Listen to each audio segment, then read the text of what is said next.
Hi, and welcome to another episode of Hot Takes with me, the Silver Fox. Now, I've said for quite some time now, and we all have known for quite some time now, that the police are effectively owned by the SNP. The police cannot act without their SNP paymasters telling them what to do.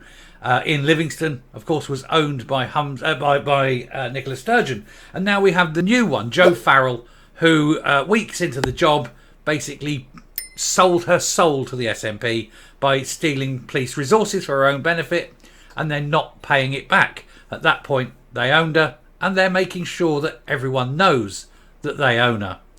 And it's not a surprise, as we know, because I've been pushing this message for quite some time. But now it's becoming obvious, and other people are picking up on it. Certainly other MPs or MSPs are picking up on it. The press is picking up on it. And it is now becoming so obvious that it may even work towards our favour now.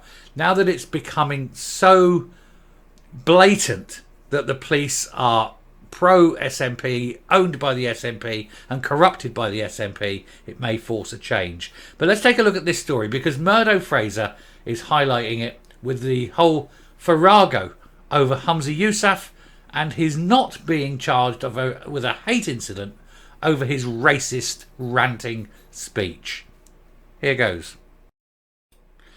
So, Police Scotland captured by SNP policy agenda as Humza Yousaf dodges the hate crime incident report. Now, when he comes out and makes blatant racist speeches, he does not get a non-crime hate incident reported against his name, whereas Murdo Fraser, who simply disagreed with government policy, does. If this is not blatant possession of the police by the SNP, corruption, control, bias, call it what you will, then I don't know what is. Scottish Tory MSP Murdo Fraser launched a blistering attack on the police force and accused it of political bias over its refusal to record a non-crime hate incident for the First Minister's 2020 Holyrood speech, in which he showed himself to be an anti-white racist. All I see in that man is racism, when he was white. How he moans about being the only non-white person in a room. Well, he's the one who's living in a 98% white country. What does he expect? And how he's got to the top, and he's abusing his power to use his power of speech to blatantly attack white people in a racist speech, and how that's not been recorded as hate, I don't know. Police Scotland have been accused of being captured by the SNP policy agenda and political bias after refusing to register Humza Yousaf as being involved in a hate incident. The force's decision comes just weeks after Murdo Fraser was added to the database after being complained about over a social media post. The Tory MSP was angered after he found out that his record had been besmirched with a non-crime hate incident after he tweeted comparing cats to non-binary people. This was kept secret from him, and he was only told about this by the Ethical Standards Commissioner. No one in the police had told him. No one legally has to. It was only purely by chance he found out. And yet this could affect the very rest of his life. How many other people have got these things that they've not been informed about? If you are to be put on a register like this, you surely have to be informed and then have the right to appeal it. Or better still, let's just get rid of the register, because it does seem a bit insidious and a bit, Stasi-like, doesn't it? The secret police recording. Yes, you haven't broken the law, but, you're going on the list. Yeah, I don't like it much either.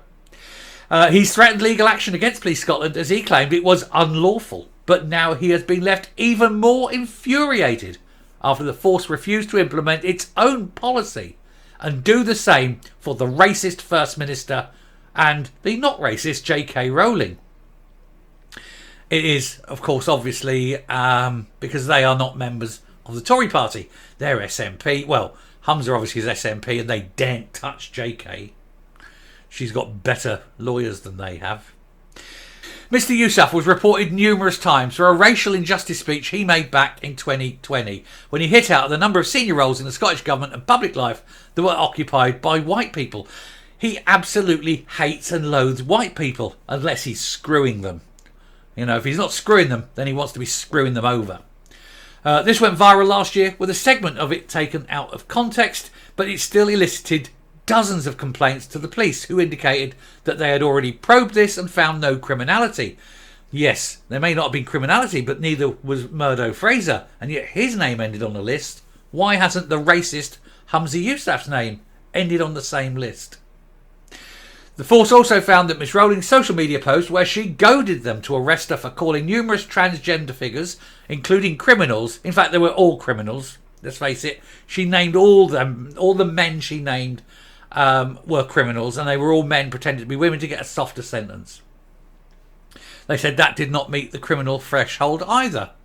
Of course it didn't, because it's the truth, and you cannot make truth a crime.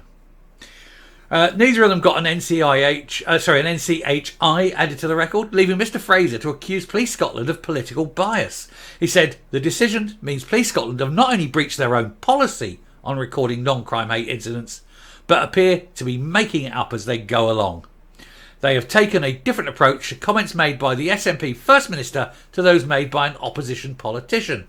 It is hard not to conclude that Police Scotland has been captured by the SNP policy agenda and that this decision that reeks of political bias. But we know for a fact the police are owned lock, stock and barrel by the SNP. Joe Farrell sold her soul to them that first week. She said, I hope the Chief Constable will contact me urgently with an immediate apology. Well, only if she's informed that she should do so by Humza Yousaf, of course. For recording a hate incident against me and for confirming all records in relation to it have been destroyed. They should also ditch their existing unlawful policy, as it has been done in England and Wales, which I believe is a clear breach of people's human rights. And it's actually against the European Convention on Human Rights.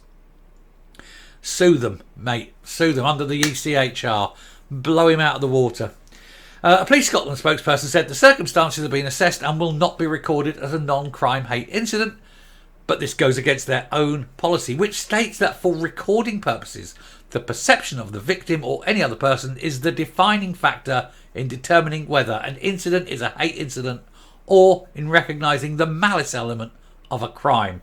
It goes on to add that the evidence of malice and ill will is not required for a hate crime or a hate crime incident to be recorded and thereafter investigated as a hate crime or a hate incident by police.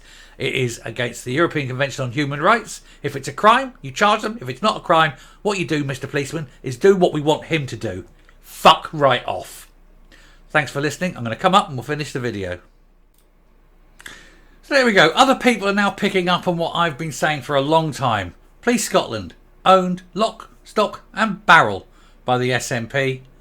The Chief Constable does exactly what she's told by her political paymasters, and there is no independent policing, and we know there's no independent justice. Scotland is now a police state ruled over by an anti-white racist and a cult leader. None may gainsay what he says.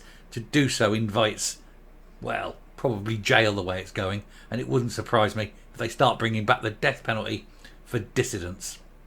Thanks very much for watching. Do please hit the subscribe button, ring the bell, leave a like, leave a comment, please share the video, but don't tell the police you're doing it. You'll get a knock on the door. Bye.